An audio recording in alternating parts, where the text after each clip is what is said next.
VT Bulletin sponsored by उत्तम Singh academy Rewa.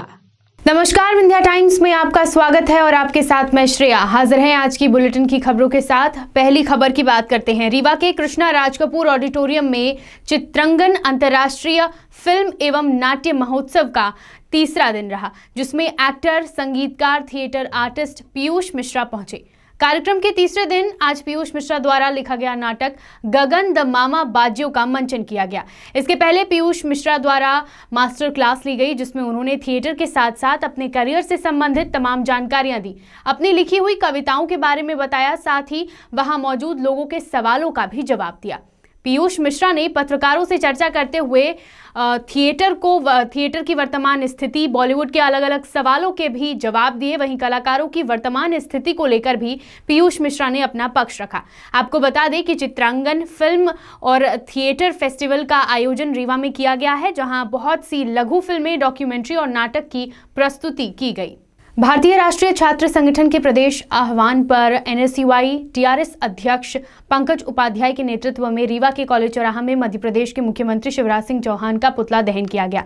उनके द्वारा जारी प्रेस विज्ञप्ति में यह बताया गया कि देश प्रदेश में जिस प्रकार से बेरोजगारी व शिक्षा का निजीकरण किया जा रहा है, कॉलेजों में छात्रवृत्ति के मुद्दे को लेकर आज हम लोगों ने प्रदेश के मुख्यमंत्री शिवराज सिंह चौहान का पुतला दहन किया और सरकार जो लगातार तानाशाही रवैये में चल रही है, उसको जगाने के लिए पुतला दहन कर सभी NSUI कार्यकर्ताओं ने विरोध दर्ज करवाया। महंगाई चरम सीमा पर है, आम आदमी का जीवन जीना बहुत मुश्किल हो गया है, पेट्रोल डीजल के दाम उछाल मार रहे हैं। इन तमाम समस्याओं के साथ आज NSUI कार्यकर्ताओं ने विरोध दर्ज कराया और प्रदेश के मुख्यमंत्री शिवराज सिंह चौहान का पुतला दहन कर विरोध दिखाया। रीवा जिले के अखिल भारतीय विद्यार्थी परिषद विश्वविद्यालय इकाई के कार्यकर्ताओं द्वारा विश्वविद्यालय परिसर में लावण्या को शीघ्र न्याय दिलाने के लिए घोर प्रदर्शन किए और अखिल भारतीय विद्यार्थी परिषद की राष्ट्रीय महामंत्री निधि त्रिपाठी सहित अन्य कार्यकर्ताओं को गिरफ्तार करने के विरोध में तमिलनाडु सरकार की अर्थी निकालकर पुतला दहन किया गया। आपको बता दें कि जिस प्रकार ये मुद्दा पूरे देश में तेजी से अपना पैर पसार रहा है, उतनी तेजी से उससे जुड़े लोग अपना विरोध प्रदर्शन भी जारी किए हुए हैं। बात करते हैं बुलेटिन की अगली खबर की। सीधी जिले के संजय टाइगर रिजर्व में इन दिनों बाघों की संख्या बढ़ने से उनके द्वारा अपने भोजन के लिए अन्य जंगली जानवरों का निरंतर शिकार किया जा रहा है। इन बाघों के शिकार करने के कारण खासतौर पर टाइगर रिजर्व में चीतलों की संख्या में तेजी से कमी आती रही है। संजय टाइगर रिजर्व सीधी में जल्द ही चीतलों का कुनबा बढ़ जाएगा। इसके लिए विभागीय अधिकारियों द्वारा बांधवगढ़ में 375 चीतलों को लाने की प्रक्रिया शुरू कर दी गई है। कुछ दिनों के अंदर ही टाइगर रिजर्व क्षेत्र में चीतलों की संख्या बढ़ जाएगी। बाघों को पर्याप्त संख्या में वन्यजीव भोजन के लिए उपलब्ध होते रहे हैं।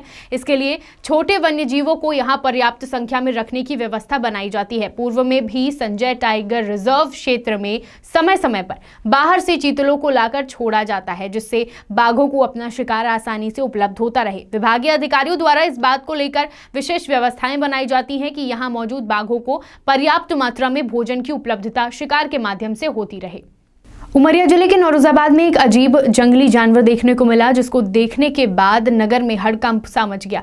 यह बिज्जू कई घंटों नगर में उत्पात मचाता रहा। आप जिस जानवर को वीडियो में देख रहे हैं वह देखने में भले ही भालू का छोटा सा रूप लग रहा हो, लेकिन ये बड़ा खतरनाक जानवर है। इस जानवर को कबार बिज्जू के नाम से जाना जाता है। मुख्य रूप से यह जानवर मांसाहारी है। वन विभाग इसे कब्र खोद बिज्जू कहते हैं। इस जानवर की खास बात यह है कि यह कब्र को खोद कर मुर्दों को खा जाता है, यानी मुर्दों के मांस से इसका पेट भरता है, जिसको देख नगरवासी रात भर दहशत में थे। कई घंटों के बाद उस बिज्जू को भगाने के बाद लोग चैन की सांस ले सके। छोटा सा यह दिखने वाला जानवर कब्र खोद कर उसमें पड़े मुर्दों का मांस खा लेता है। यह कब्र बिज्जू जंगल से नगर परिषद नौरोजाबाद के वार्ड नंबर 2 पहुंचा। लोगों का कहना था कि यह जानवर कब्र खोद कर मुर्दे का मांस खाने वाला है और जमीन खोदकर जमीन के अंदर चला जाता है। यह जंगली बिज्जू है। देखने में भले ही छोटा सा यह जानवर है, लेकिन यह कब्र खोदकर उसमें पड़े मुर्दों का मांस खाता है, जो अजीबोगरीब जीव है। जिले के मऊगंज थाना क्षेत्र अंतर्गत वनपड़ार गांव से आज एक अजीबोगरीब मामला सामने आया है, जहां पर बारात लेकर पहुंचे बारातियों को लड़की पक्ष के लोगों ने बंधक बना लिया। देखते ही देखते दोनों पक्षों के बीच विवाद इतना बढ़ गया कि दुल्हन ने अचानक लड़के से शादी करने से इनकार कर दिया। उसका कहना था कि लड़के की मानसिक स्थिति खराब है। बाद में लड़की वालों ने बारातियों की ओर से लाए गए चढ़ाव में सोने चांदी से बने जेवरात व 75,000 रुपए नगद भी जब्त कर लिए। सुबह होते ही दूल्हे को मंडप से उठाकर घसीटते हुए बाहर का रास्ता दिखा दिया गया। बाद में उसे बीच सड़क में छोड़कर चले गए। दरअसल दोनों पक्षों के बीच बताशा मारने को लेकर विवाद हुआ था। परंपरा के अनुसार द्वारचार के समय बाराती कन्या पक्ष की महिलाओं को बतासा फेंकते हैं। कुछ बाराती महिलाओं को निशाना बनाकर बतासा फेंक रहे थे, जिस पर लड़की पक्ष के लोगों ने आपत्ति जाहिर की। उस समय तो विवाद शांत हो गया, लेकिन जयमाल के समय बारात में शामिल होने आए कुछ युवक दुल्हन को छू रहे थे। यह देखकर लड़की पक्ष के लोगों ने लाठियां निकाली और दूल्हा समेत अन्य बारातियों को बंधक बना लिया। फिलहाल इस पूरे मामले पर पुलिस के वरिष्ठ अधिकारियों का कहना है कि मामले पर किसी भी पक्ष के द्वारा थाने में शिकायत दर्ज नहीं कराई गई है। हम ऋतुराल यादव कहाँ के निवासी हैं? मनकवाड़ के। क्या घटना हुई? हमारे साथ हम अपने लड़का की शादी करने आए थे परदुम यादव। कहाँ आए थे? बनपाड़र गांव। फिर क्या हुआ? बनपाड़र में हमारे साथ लूट किए सर। कौन किया? बारात के घरात वाले। बंधक बना लिए थे आपको? जी सर।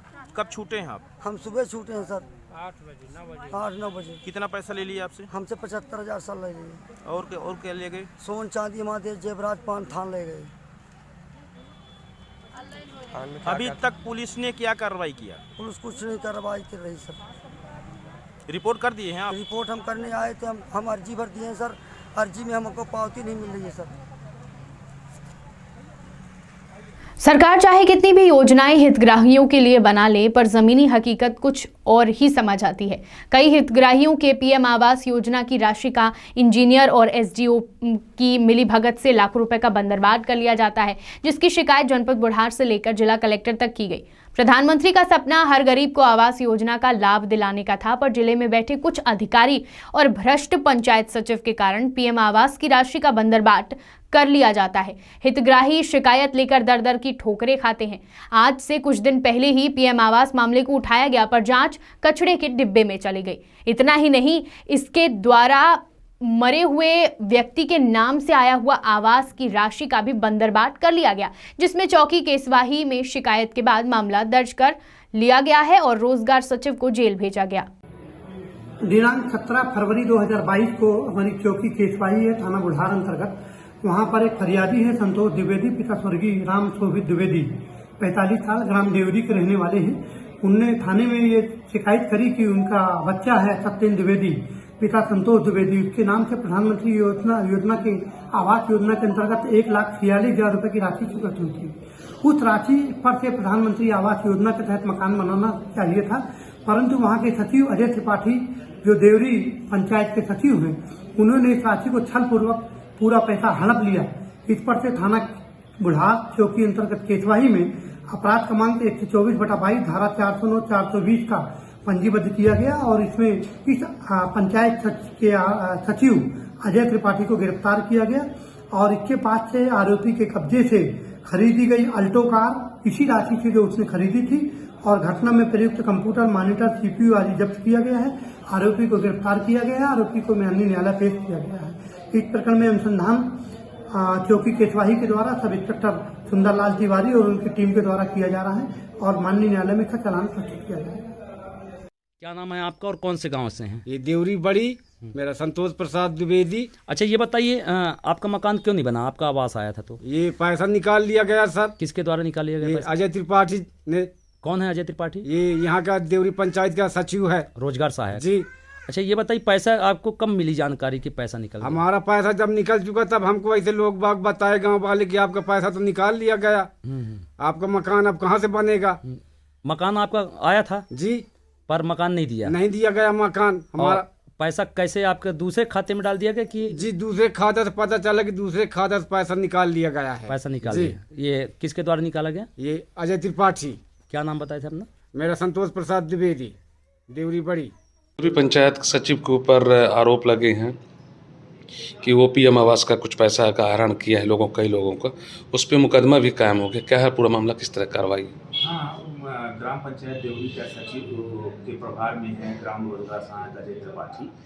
उनके द्वारा 2 हितग्राहियों का राशि आहरित करवा लिया गया है और आवास का निर्माण नहीं कराया गया है, जिसके आधार पे मेरे द्वारा पुलिस चौकी में रिपोर्ट प्रतिवेदन भेजा गया था और ग्रामीणों ने भी उसकी शिकायत वहाँ पे किया था, जिसके आधार पे तथ्य सही पाए जाने पे उसके विरुद्ध मुकदमा दर्ज किया गया है और उसको अरेस्ट करके हमारे पास सूचना आई है कि उसकी अरेस्टिंग हो गई है। विंध्य की तमाम खबरें लेकर कल फिर हाजिर होंगे। देखते रहिए विंध्या टाइम्स। बहुत बहुत धन्यवाद।